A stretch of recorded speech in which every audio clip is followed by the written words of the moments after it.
À un moment donné dans la vie, chacun d'entre nous a déjà eu le sentiment que les ressources sur lesquelles il s'appuyait étaient insuffisantes. Ce n'est pas parce que ces ressources sont faibles, mais simplement parce que la situation à laquelle nous sommes confrontés est plus importante que nous ne le pensions.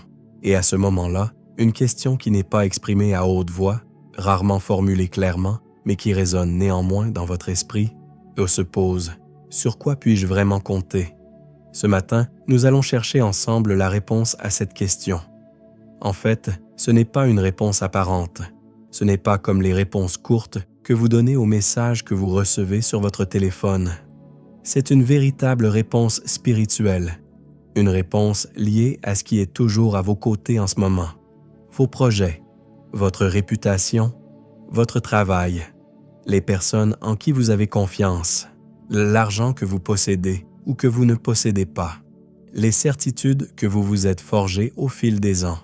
Tout cela est réel, tout cela a de la valeur, mais tout cela a aussi ses limites. Et ce matin, certaines de ces limites sont atteintes. Le psaume 20 est l'une des prières les plus puissantes de la Bible. Ce n'est pas un texte composé de mots fleuris, c'est une prière faite à la veille d'une guerre. Il y a un roi qui part en guerre, il y a une armée en face de lui. Il y a une menace concrète, visible, non abstraite. Et ces mots n'ont pas été écrits et prononcés dans un contexte de paix, d'abondance et de détermination. Que le Seigneur t'entende dans tes jours difficiles. Les jours difficiles, ce ne sont pas des jours paisibles, ce ne sont pas des jours où tout va bien.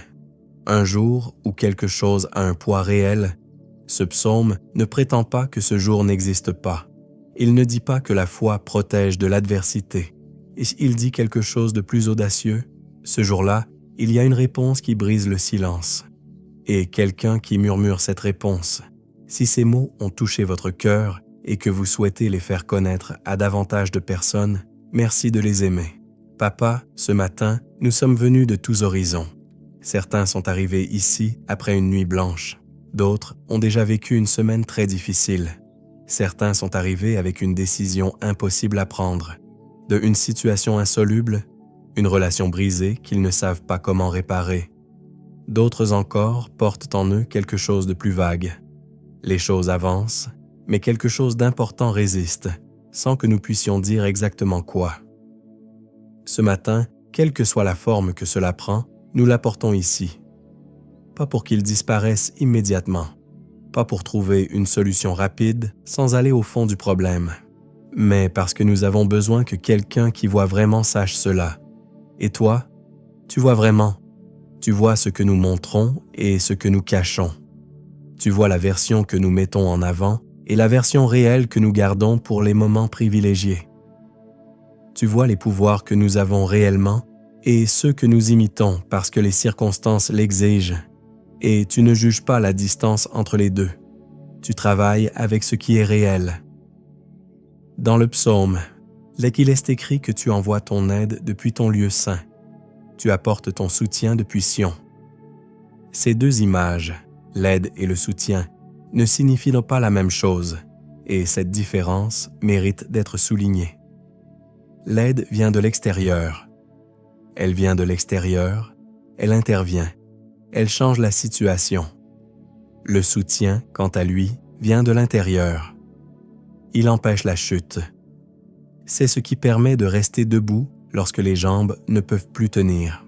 Ce sont deux mouvements différents d'une même fidélité. Certains ont besoin d'aide ce matin, d'une intervention dans une situation qui les dépasse, de quelque chose qui changera ce qu'ils ne peuvent changer eux-mêmes. Et cette aide est réelle. Elle arrive. Elle n'arrive pas toujours comme nous l'attendons. Elle n'arrive pas toujours au moment où nous l'espérons. Mais elle vient d'un endroit qui n'est soumis à aucune restriction, limitant nos ressources humaines. D'autres ont besoin de soutien. La situation ne doit pas nécessairement changer immédiatement, mais il ne faut pas s'effondrer pendant qu'elle perdure. Quand tout vacille, il faut trouver quelque chose de solide sous ses pieds. Ce soutien existe aussi. Il vient de Sion, de l'endroit où se trouve l'autorité absolue, de la position qui permet de voir tout ce qui se passe en bas et d'influencer tout ce qui se passe en bas. Mon Dieu, donne à chacun ce dont il a besoin ce matin. Envoie de l'aide à ceux qui en ont besoin. Et que apporte ton soutien à ceux qui en ont besoin et à ceux qui ne savent pas exactement ce dont ils ont besoin, car la fatigue brouille parfois les limites de nos propres besoins. Toi, tu le sais, agis comme tu connais chacun de nous et non en fonction de notre capacité à exprimer correctement nos demandes. Il y a quelque chose dans ce psaume qui n'est pas évident à première vue. Le nom utilisé pour désigner Dieu dans ce texte n'est pas un nom générique. Il s'agit du Dieu de Jacob. Ce détail n'est pas là pour faire joli. Il révèle quelque chose de particulier sur la nature et le mode de fonctionnement de ce Dieu. Jacob n'est pas le personnage le plus brillant de l'Ancien Testament. Il n'est pas le plus courageux, le plus honnête ou le plus simple. C'est un personnage complexe. C'est quelqu'un qui manœuvre, qui trompe, qui fuit les conséquences de ses actes. Sa vie ressemble davantage à une série de détours, d'échecs et de nouveaux départs qu'à un chemin tout tracé. Et ce psaume invoque le Dieu de cet homme, pas le Dieu des gens parfaits, pas le Dieu de ceux dont la foi n'a jamais été ébranlée, le Dieu de Jacob, le Dieu qui continue à travailler avec quelqu'un même si celui-ci complique sérieusement les choses. Cette nuit passée au bord du fleuve Jabbok, cette nuit où Jacob s'est retrouvé seul face à tout ce qu'il fuyait, face à tout ce qui l'effrayait, est un événement unique dans les Écritures. Un combat qui dura toute la nuit. C'est pas une vision, pas une voix douce entendue dans le silence. Un combat physique, épuisant, qui dura jusqu'à l'aube. Et alors que cette créature mystérieuse s'apprêtait à partir, Jacob, après avoir fui pendant des années, dit enfin tout ce qu'il avait compris. « Je ne te laisserai pas partir avant que tu ne me bénisses. » Pas de stratégie, pas de négociation, juste la décision de ne pas abandonner. La décision que la seule chose qui compte à ce moment-là, c'est de ne pas partir d'ici sans avoir reçu ce que seul Dieu peut donner. Ce matin, vous êtes peut-être en train de vivre votre propre nuit de Jabbok. Peut-être que vous vivez quelque chose de similaire, une lutte longue, épuisante, qui ne se résout pas rapidement. Et peut-être que vous avez envie d'abandonner. Tu veux te dire que cela n'a pas de sens, que tu as essayé, que tu n'as pas obtenu de réponse. Mais Jacob n'a pas abandonné, et son choix de ne pas abandonner, non par orgueil ou par obstination, mais parce qu'il savait qu'il était au bon endroit, avec la bonne personne, a tout changé. Pas seulement pour lui, pour toute sa descendance. La bénédiction qu'il a reçue cette nuit-là s'est perpétuée à travers les générations. Papa, ce matin, nous n'abandonnons pas, non pas parce que nous sommes forts, mais parce que, comme Jacob l'a compris lors de cette nuit difficile, et nous comprenons qu'il se passe ici quelque chose d'important. Que cette prière n'est pas une formalité, que cette entité que nous recherchons est réelle et qu'elle peut accomplir en nous ce que nous ne pouvons pas faire nous-mêmes. Le psaume dit que le nom du Dieu de Jacob nous protège. Ce nom, cette réalité, ce caractère, cette nature, la nature de Dieu qui se révèle à travers une histoire de fidélité jamais démentie, est notre défense. Ce n'est pas notre propre force, et ce ne sont pas nos propres ressources. Ce n'est pas notre capacité à nous débrouiller seuls, et cette défense n'est pas passive. Elle n'attend pas que nous soyons assez bons pour la mériter. Elle est active, elle s'interpose entre nous et ceux qui cherchent à nous détruire. Et elle résiste, même pendant les nuits les plus longues, les combats les plus épuisants, les moments où nous avons du mal à croire qu'elle est toujours là. Elle est là, elle a toujours été là, et elle est là ce matin. Et c'est sur cette base que nous choisissons de construire, sur cette réalité plus solide que tout ce que nos mains pourraient ne créer, sur cette présence plus durable que tout ce sur quoi nous pouvons compter habituellement. Il y a une réponse aux jours difficiles. Et cette réponse a un nom. Amen. Lorsque la pression augmente, nous avons tendance à agir presque automatiquement. Nous évaluons nos ressources. Nous examinons ce que nous possédons, ce que nous pouvons mettre en œuvre, que ce que nous pouvons faire. C'est un réflexe naturel et, dans une certaine mesure, une forme de sagesse. Mais il arrive un moment où ce réflexe se retourne contre nous. Lorsque l'inventaire de nos ressources devient la seule réalité que nous voyons. Lorsque le compte de ce que nous possédons se transforme en une prison dont les barreaux correspondent exactement à nos limites. Le psaume 20 l'exprime avec une clarté dérangeante. Certains comptent sur leurs chars de guerre, et d'autres sur leurs chevaux.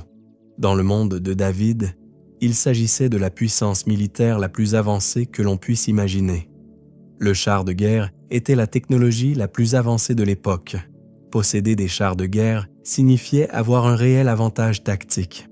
Ce n'était pas une illusion. Ces choses fonctionnaient vraiment. Ces ressources avaient une valeur concrète sur le champ de bataille. Pourtant, le psaume dit « Nous ne mettons pas notre confiance en cela. Ce n'est pas parce que les véhicules blindés sont mauvais. Ce n'est pas parce que les capacités militaires doivent être sous-estimées. Mais il y a une différence fondamentale entre utiliser une ressource et lui faire confiance. Entre utiliser un outil et le déifier. Et cette différence change tout. Pas à court terme, mais lorsque les véhicules blindés tombent en panne et que les chevaux sont épuisés. Mon Dieu, ce matin, nous voulons être honnêtes au sujet de nos chars et de nos chevaux. Pour certains, c'est une question d'argent. Pas une richesse excessive, mais simplement la sécurité que procure le fait d'avoir suffisamment d'argent. Le sentiment que tout est sous contrôle tant qu'il y a un certain montant sur le compte. Et lorsque ce montant diminue, que les marges se réduisent, qu'un imprévu survient à un mauvais moment, quelque chose se resserre en nous bien avant que la situation ne devienne vraiment critique. Car ce n'est pas seulement de l'argent que nous perdons. Là, c'est ce sur quoi nous comptons pour nous sentir en sécurité. Pour d'autres, la santé est importante. La confiance profonde que notre corps fonctionne correctement, qu'il réagit et nous permet de faire ce que nous avons à faire. Et le jour où cette confiance est ébranlée, un diagnostic, une douleur persistante, un symptôme inquiétant, nous réalisons à quel point nous avons inconsciemment construit notre vie sur cette certitude. Pour d'autres encore, c'est la réputation qui importe, et de ce que les autres pensent. La place que nous occupons dans notre milieu professionnel, familial et social. Le respect qu'apporte une certaine position. Et lorsque cette position est menacée, lorsque quelque chose vient ternir cette image, la douleur est réelle, car ce qui est révélé est vrai. Nous ne sommes pas ici ce matin pour condamner ces liens. Ce sont des choses humaines, des choses compréhensibles. Certaines sont même légitimes. Ce n'est pas là le problème. Le problème survient lorsque ces choses deviennent fondamentales. Lorsque le sentiment de sécurité, le sentiment de valeur, le sentiment d'exister pleinement repose sur elles. Il y a une scène dans l'histoire de Josaphat qui y fait directement référence. Le roi de Juda apprend que 3 armées ennemies ont formé une coalition et marchent vers lui. Les chiffres sont contre lui. Josaphat fait alors ce qui semble être la chose la plus imprudente qu'un chef de guerre puisse faire sur le papier. Il ne convoque pas ses généraux. Il ne fait pas l'inventaire des armes disponibles. Il proclame un jeûne national et se tourne vers Dieu avec une honnêteté frappante. Il dit « Nous ne savons pas quoi faire, mais nos yeux sont tournés vers toi. Nous ne savons pas quoi faire. » Ce n'est pas l'aveu d'un homme faible. C'est l'expression d'un homme qui examine ses ressources et qui a le courage de dire la vérité sur ce qu'il voit. Mais il ajoute quelque chose. Nos yeux sont tournés vers toi. Nos yeux ne sont pas tournés vers le problème.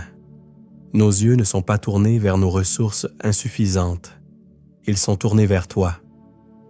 Papa, nous voulons faire ce choix ce matin. Pas naïvement, pas en ignorant la gravité de notre situation, mais sans laisser ces difficultés devenir notre seule réalité. Et la réponse donnée à Josaphat est venue d'une manière qu'aucune stratégie militaire n'aurait pu offrir. On lui a dit « Ce n'est pas votre guerre, c'est celle de Dieu. Prenez vos positions et restez fermes et observez comment j'agis. » Quand ils sont partis au combat, les armées ennemies s'étaient se tournées les unes contre les autres pendant la nuit.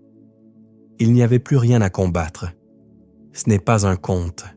C'est une réalité historique qui dit une chose certaine. Certaines guerres ne peuvent être gagnées avec les ressources dont nous disposons. Certaines situations ne peuvent être résolues par les moyens que nous envisageons. Et dans de telles situations, regarder dans la bonne direction change tout. Le psaume dit « Ceux qui se fient aux chars de guerre s'inclinent et tombent, mais nous nous levons et nous restons debout. » Ce verbe, se lever, est frappant. Il n'est pas dit que ceux qui se fient à Dieu ne tomberont jamais. Il est dit qu'ils se lèvent. La promesse n'est pas une garantie de ne jamais tomber. La promesse, c'est de se lever. Mon Dieu, nous pensons à ceux qui sont à terre ce matin, à ceux pour qui ce matin est particulièrement difficile. Ceux qui ont récemment reçu une mauvaise nouvelle. Ceux dont la situation s'est détériorée malgré leurs efforts. Ceux dont l'espoir s'est effondré. Nous ne prions pas pour eux avec des mots faciles. Nous prions avec cette simple conviction. Se relever est une réalité. Cela se réalise et c'est toi qui le réalises, non pas comme la récompense d'une foi suffisamment forte, mais comme l'expression fondamentale de ta nature envers ceux qui t'appartiennent. Ce matin, nous nous appuyons sur cela, pas sur ce que nous avons, mais sur qui tu es. Amen. Il existe un type de courage dont on parle rarement. Ce n'est pas le courage spectaculaire qui fait l'objet de grandes histoires. C'est un courage beaucoup plus modeste, beaucoup plus ordinaire et, à certains égards, beaucoup plus difficile à maintenir à long terme. Et c'est le courage de continuer à croire en quelque chose alors que rien ne le confirme encore. Ce n'est pas de l'aveuglement. Ce n'est pas refuser de voir la réalité. Au contraire, c'est voir la réalité dans toute sa dureté, son poids et son incertitude, et choisir malgré tout de ne pas lui laisser le dernier mot.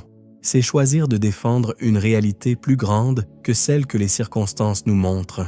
Ce n'est pas parce que c'est facile, c'est parce que nous avons des raisons de le faire. Le psaume 20 est une prière faite avant la guerre, avant que le résultat ne soit connu, avant que la victoire ne soit visible.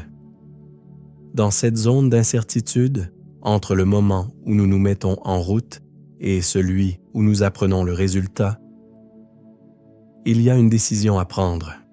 Et cette décision ne dépend pas des circonstances. Elle dépend de la façon dont nous les considérons. Mon Dieu, nous voulons parler de ce qui s'est passé ce matin dans ce domaine, dans le domaine intermédiaire. Ça qu'à un moment où, malgré les prières, la réponse ne s'est pas encore manifestée. À un moment où, malgré la décision prise, les fruits ne sont pas encore visibles. Et non au moment où, malgré notre décision de faire confiance, rien autour de nous ne confirme que c'est le bon choix. C'est le moment le plus difficile. Ce n'est pas une crise aiguë. Paradoxalement, une crise aiguë a sa propre adrénaline et sa propre urgence.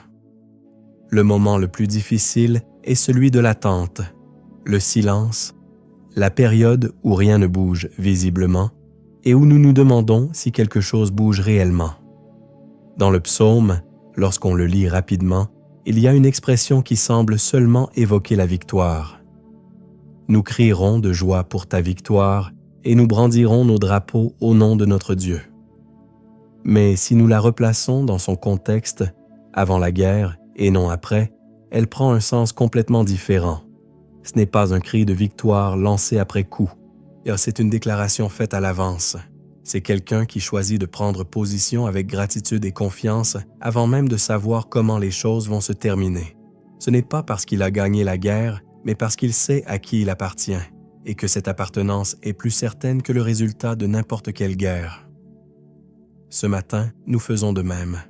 Pas avec du bruit, pas avec des trompettes, mais avec sincérité et détermination, nous hissons ce drapeau. Nous proclamons à qui nous appartenons. Nous déclarons sous quelle autorité nous choisissons de vivre. Pas l'autorité des circonstances, pas l'autorité des chiffres, pas l'autorité des prévisions humaines. Ton autorité. Père, nous voulons maintenant prier pour quelque chose de très spécial. Pour la force de résister, car c'est souvent là que tout se joue. Pas dans les premières heures d'une épreuve. En cas d'urgence, on trouve généralement des ressources. Mais dans la 3e semaine, le 2e mois, la saison qui dure plus longtemps que prévu, c'est là que la fatigue commence. c'est là que la foi devient difficile.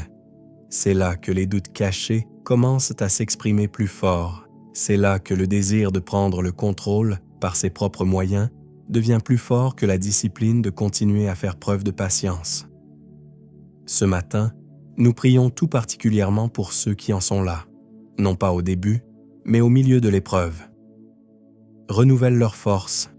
Rappelle-leur que la durée de l'épreuve n'a rien à voir avec ton attachement à eux, que ton absence perçue n'est pas une absence réelle, que dans les coulisses de leur histoire, tu travailles avec autant de diligence que lorsque tes actions sont visibles.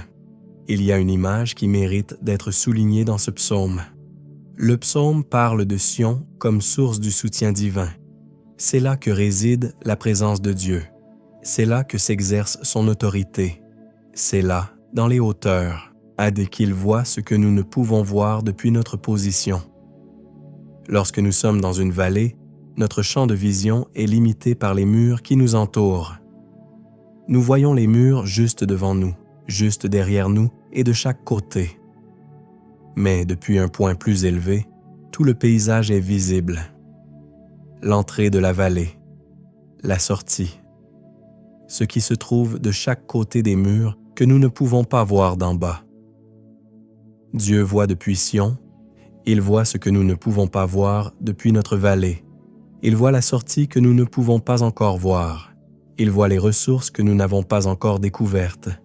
Il voit que les fils qui semblent s'être dénoués de notre côté sont retissés de son côté. Seigneur, ce matin, nous accueillons cette image avec une véritable gratitude, car cela change notre façon d'aborder l'incertitude. Tu vois depuis Sion, et ce que tu vois d'en haut guide tes actions d'en bas, et ton soutien n'est pas aveugle. Il est certain. Il repose sur une connaissance de notre situation qui dépasse largement notre propre compréhension. Les psaumes sont une prière collective. Ce n'est pas seulement un individu qui parle. C'est une communauté réunie face à une épreuve commune qui s'exprime. Et cette dimension collective nous rappelle quelque chose que nous oublions parfois. Nous n'avons pas été créés pour traverser cette épreuve seuls. Ce matin, et que nous ne sommes pas seuls dans cette prière. Des milliers de personnes à travers le monde, avec leurs propres fardeaux, leurs propres histoires, leurs propres versions, se trouvent au même endroit dans la lutte de ce matin. Et il y a une sorte de force dans cette réalité. Ce matin, nous levons nos drapeaux ensemble. Personne n'est dans son coin. Nous sommes ensemble. Je vous invite maintenant à écrire « Amen » dans les commentaires. Que ce mot soit votre sceau. Parfois, est-il une phrase que nous utilisons sans vraiment comprendre à quel point elle est difficile à prononcer. Cette phrase est « Je ne peux pas y arriver tout seul ». Ce n'est pas que je ne veuille pas le faire seul. Ce n'est pas que ce serait mieux si j'avais de l'aide. Mais je ne peux pas. Cette confession, sincère, sans fioriture, sans essayer de sauver la face, est l'une des choses les plus difficiles à dire pour quelqu'un qui a l'habitude de diriger, de tenir bon, de faire face. Pourtant, le psaume 20 parle précisément de cela. Ce n'est pas la prière de quelqu'un qui contrôle tout. C'est la prière de quelqu'un qui sait ce qui l'attend, qui évalue honnêtement ses ressources et qui comprend que ses besoins dépassent ce qu'il peut produire seul. Cette honnêteté n'est pas une faiblesse. C'est le point de départ de quelque chose de réel. Mon Dieu, nous voulons commencer cette partie de nos prières par cette simple action de grâce.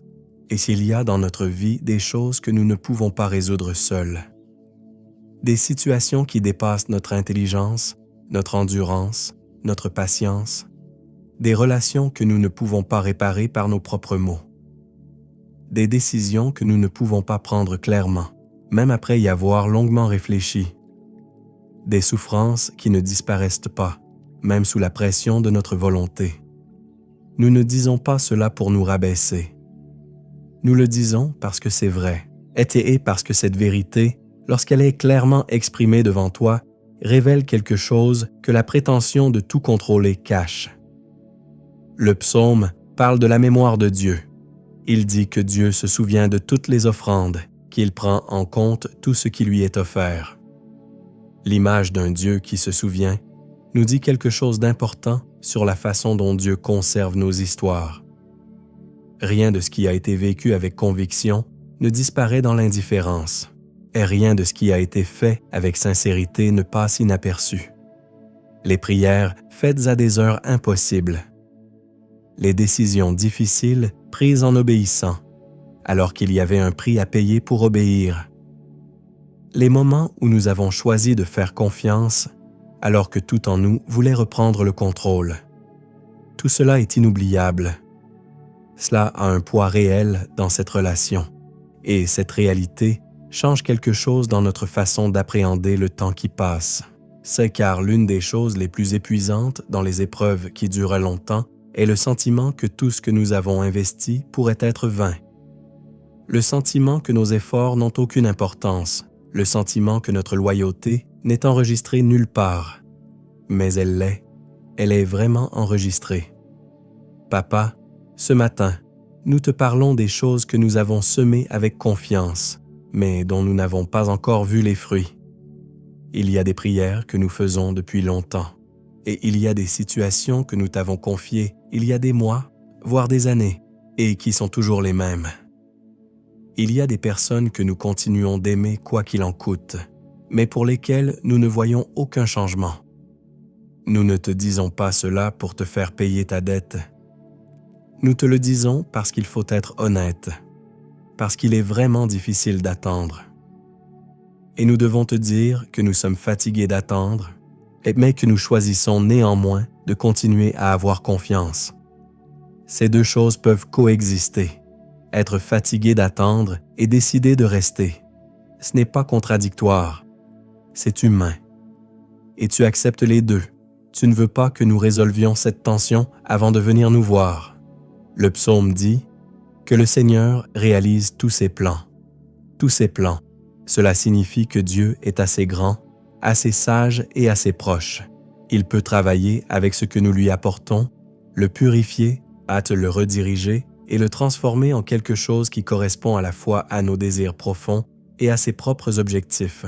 Cela ne signifie pas que tout ce que nous voulons se réalisera exactement comme nous l'avons imaginé. C'est quelque chose de plus intéressant encore. C'est une promesse que Dieu restera fidèle à nos projets, non seulement à nos prières officielles, mais aussi à nos objectifs, à nos espoirs, à nos efforts concrets, et qu'il les tiendra de ses propres mains, qu'il les façonnera en voyant ce que nous ne voyons pas encore. Dieu, ce matin, nous te confions nos projets, pas les projets abstraits et immatériels. Les vrais, ceux qui nous empêchent de dormir la nuit, ceux dont nous avons peur de l'échec, ceux que nous n'osons pas exprimer à haute voix parce qu'ils sont trop grands ou trop fragiles. Dans les Écritures, il y a une image qui illustre cette collaboration entre ce que nous apportons et ce que Dieu fait avec ce que nous apportons. C'est l'image du pain et des poissons. 5 pains, 2 poissons. Une foule de milliers de personnes. Une différence absurde entre ce qui est disponible et ce qui est nécessaire.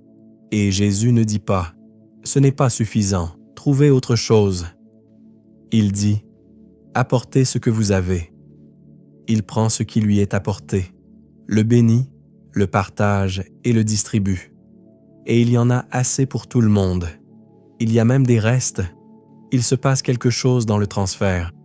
Lorsque nous cessons de tenir fermement nos ressources entre nos mains et que nous les remettons entre des mains capables de faire quelque chose que nous ne pouvons pas faire, quelque chose change. Papa, ce matin nous faisons ce geste. Nous t'offrons tout ce que nous avons, le peu que nous avons, ce qui est abîmé, ce qui manque, ce qui semble insuffisant pour répondre à nos besoins. Ce matin, nous ne venons pas avec l'illusion que nous sommes suffisants. Nous apportons tout ce que nous avons. Et nous choisissons de croire que cela suffit pour commencer entre tes mains. Le reste t'appartient. Amen. Lorsque nous sommes au milieu d'une longue épreuve, quelque chose d'étrange se produit. Nous commençons à oublier comment nous étions avant. Nous nous souvenons des événements, mais pas de ce que nous ressentions. Cette légèreté, cette capacité à commencer la journée sans avoir à porter le poids de la journée sur nos épaules dès le réveil.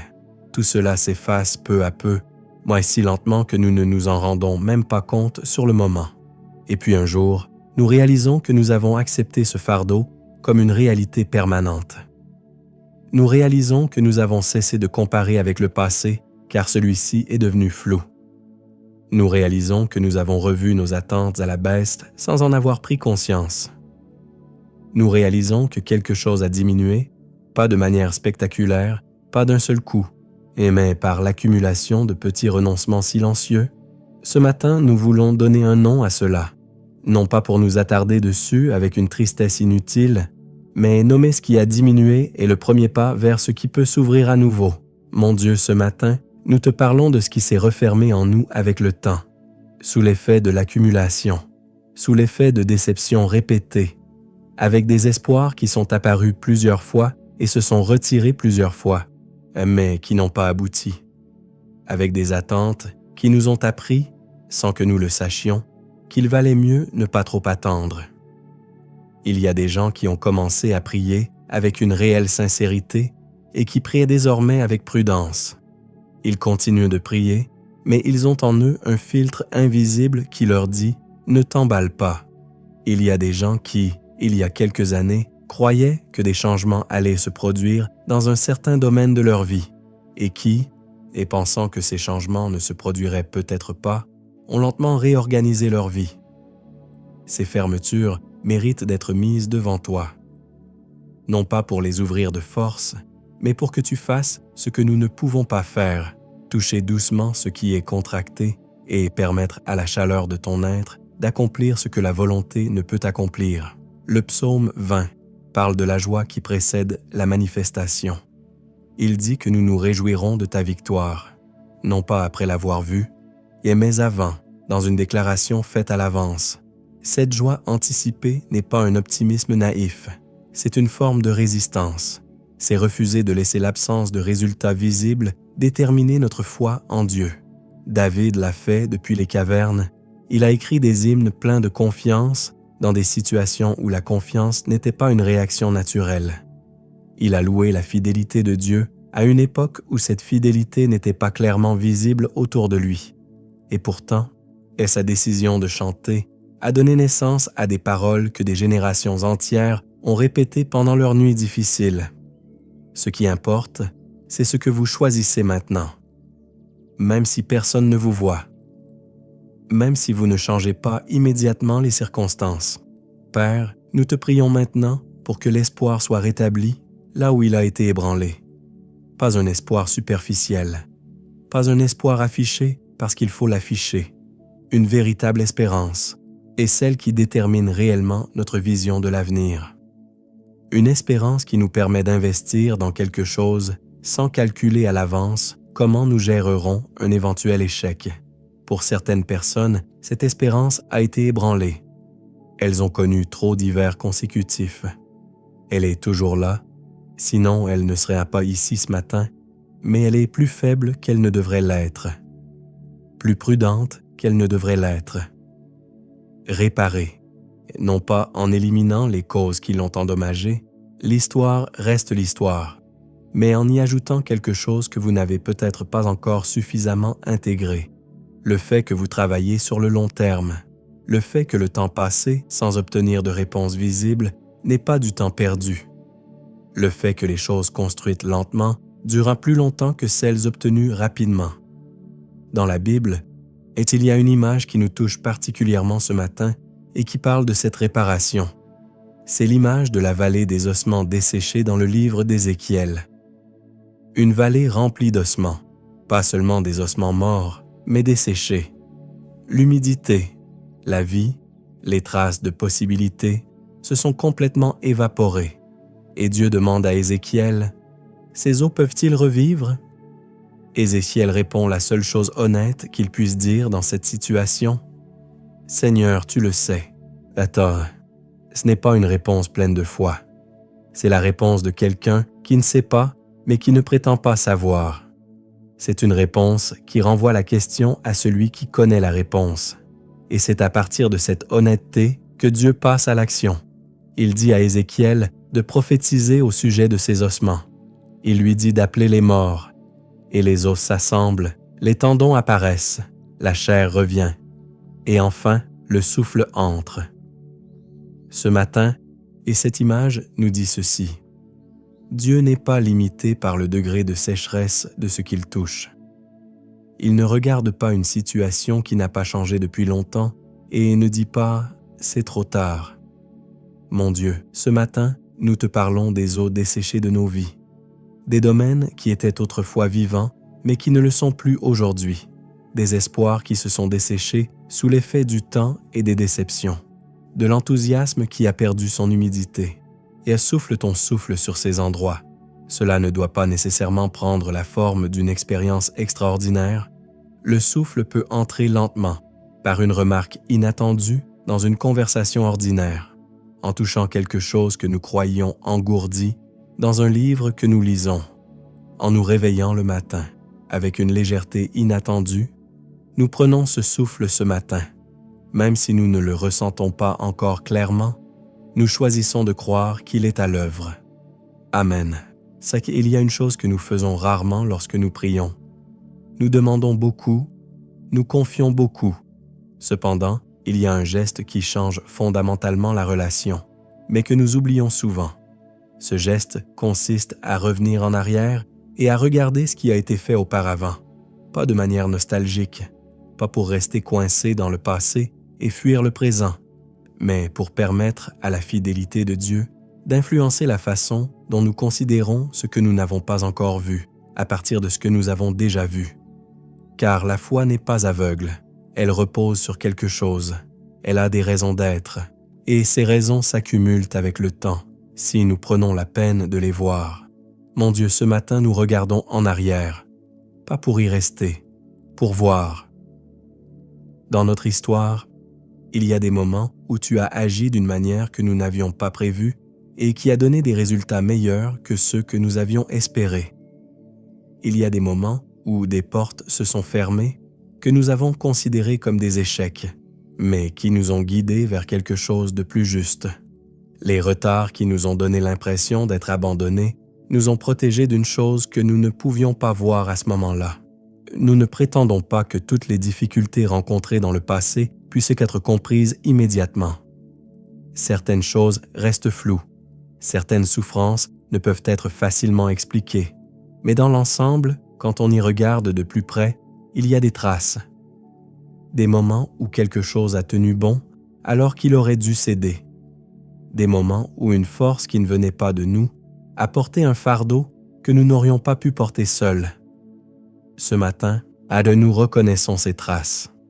Et dans notre foi d'aujourd'hui, nous leur permettons d'accomplir leur œuvre. Le psaume 20 s'inscrit dans une histoire plus longue. Il a été écrit par quelqu'un qui, tout au long de sa vie, a accumulé des preuves de la fidélité de Dieu et a connu des épreuves qui ont mis cette fidélité à l'épreuve. David avait vu le lion s'approcher du troupeau. Il avait vu Goliath tomber. Il avait vu des années de fuite se terminer par un trône. Et il avait vu les deuils surmontés et la reconstruction possible. Il n'a pas écrit ce psaume par naïveté. Ce sont ses expériences accumulées qui lui ont appris que cette confiance était valable. Non pas parce que tout s'était toujours passé comme il l'avait espéré. Même lorsque les choses ne se passaient pas comme il l'avait espéré, c'était parce qu'une force plus grande et plus sage que ses propres attentes était à l'œuvre.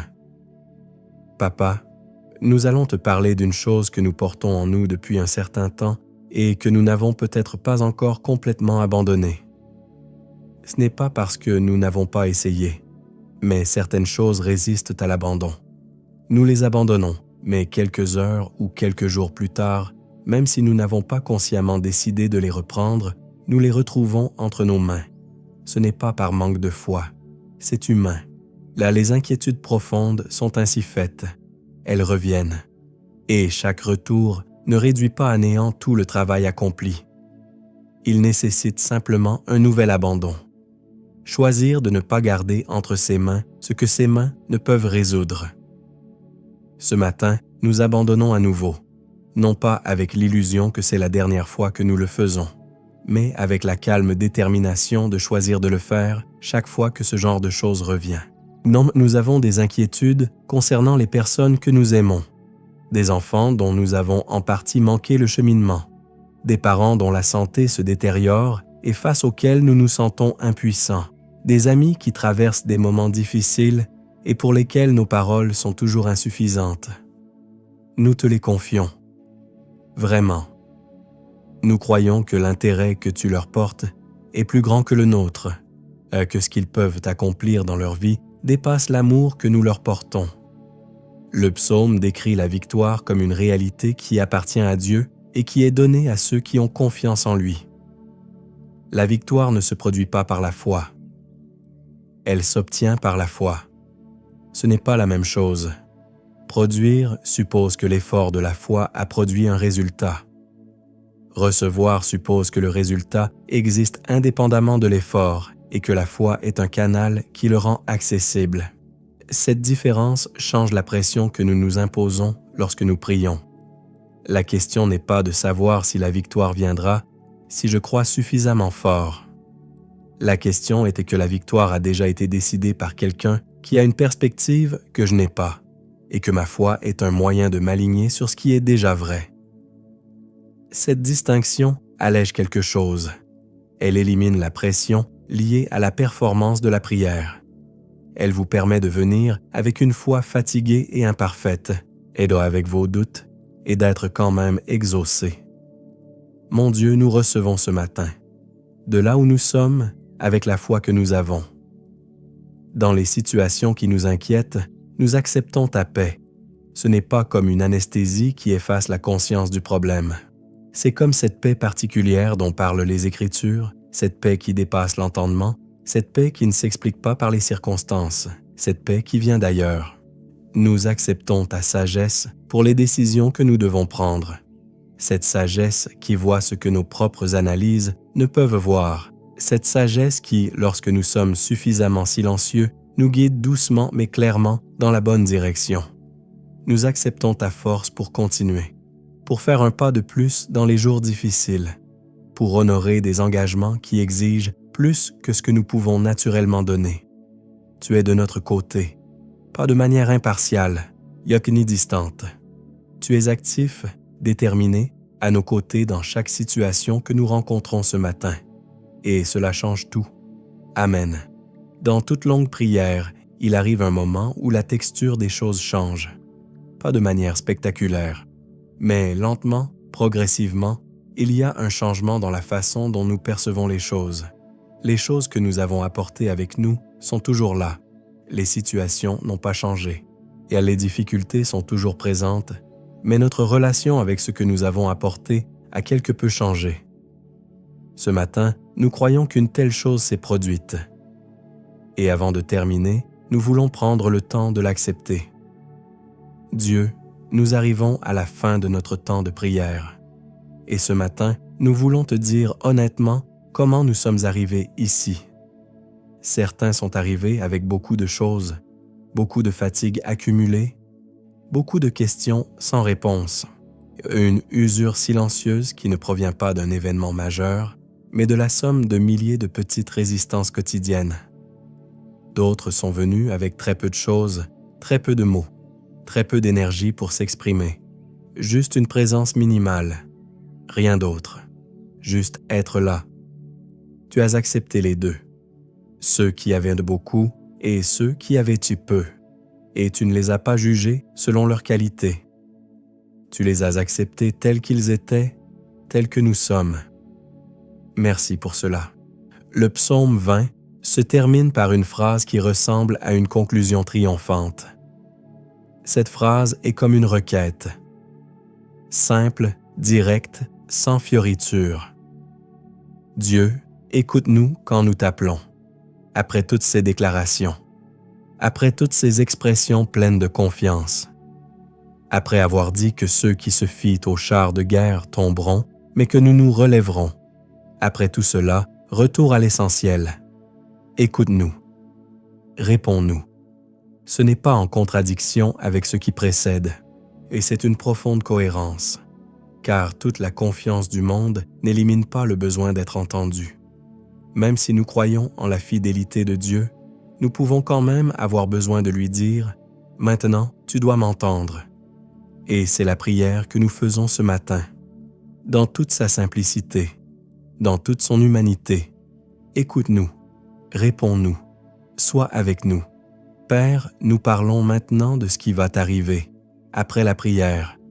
Nous parlons du moment où la vie reprendra ses droits, au cas où les situations que nous avons confiées ici se présenteront à nouveau à nous sous leur forme concrète.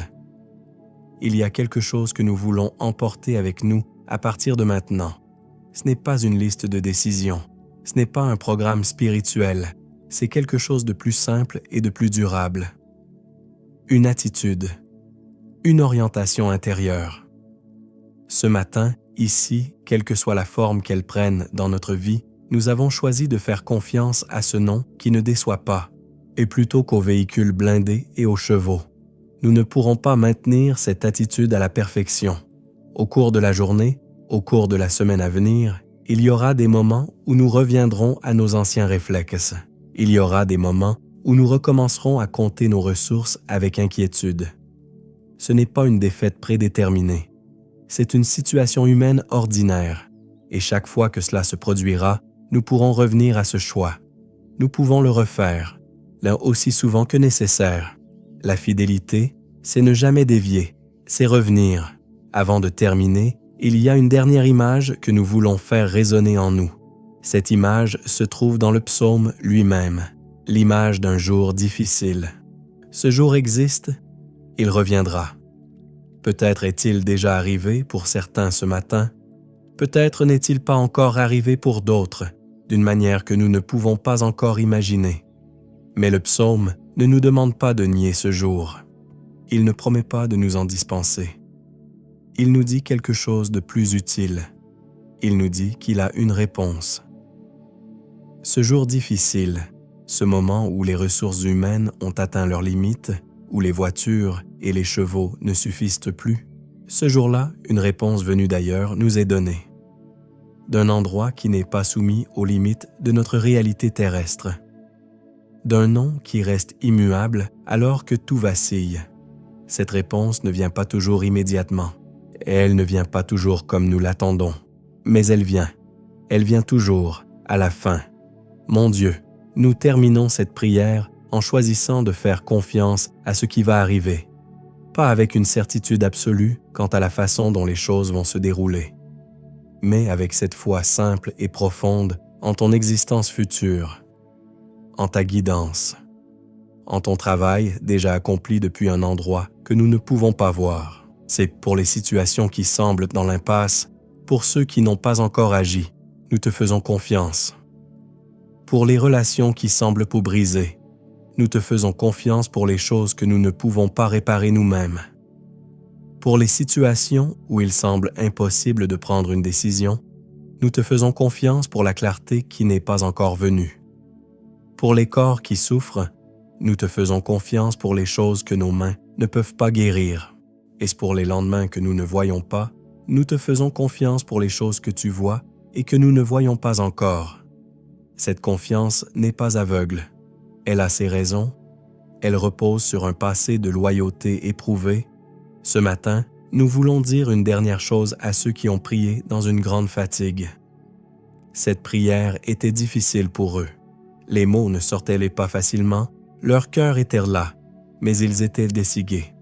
Cette prière a été exaucée, non pas malgré sa difficulté, mais grâce à elle. Car une prière faite dans la fatigue a une valeur différente d'une prière faite avec enthousiasme. Et cette valeur est inestimable. Ce matin, tu n'avais pas besoin d'être en forme pour être entendu. Tu n'avais pas besoin de trouver les bons mots. Tu devais être là. Et tu étais là. C'est suffisant. C'est même plus que suffisant. Si cette prière a touché ton âme, écris « Amen » dans les commentaires pour sceller ta foi. N'oublie pas non plus de partager ces mots avec quelqu'un qui a besoin de les entendre. N'oublie pas d'activer la sonnerie de notification et de t'abonner à la chaîne pour être informé des nouveaux contenus publiés chaque jour. Cela t'encouragera. Je voudrais maintenant que tu restes ici quelques minutes de plus. Papa, avant de terminer, encore une dernière chose. Nous voulons que ce qui est dit ici dépasse le cadre de cet instant. Mais nous voulons que les paroles prononcées ici continuent d'avoir un effet après la fermeture de l'écran. Nous voulons que l'attitude que nous avons choisie s'applique également aux interactions qui mettront à l'épreuve ce choix dès les premières heures de la journée, lorsque nous serons sous pression. Nous souhaitons que ce qui s'est passé ce matin soit durable, pas comme un souvenir émotionnel qui s'estompe peu à peu, comme une encre. Quelque chose de discret, mais de solide, vers lequel nous pouvons revenir lorsque la journée nous pousse à redéfinir qui nous sommes et ce qui nous motive. Nous t'appartenons. Ce matin nous l'a rappelé, et cette appartenance ne change pas lorsque l'écran s'éteint, elle continue, elle vient en premier, elle nous accompagne. Tu as répondu lorsque nous t'avons appelé, tu répondras à nouveau. Ce matin, nous mettons tout notre poids là-dessus, et nous avançons là-dessus. Amen.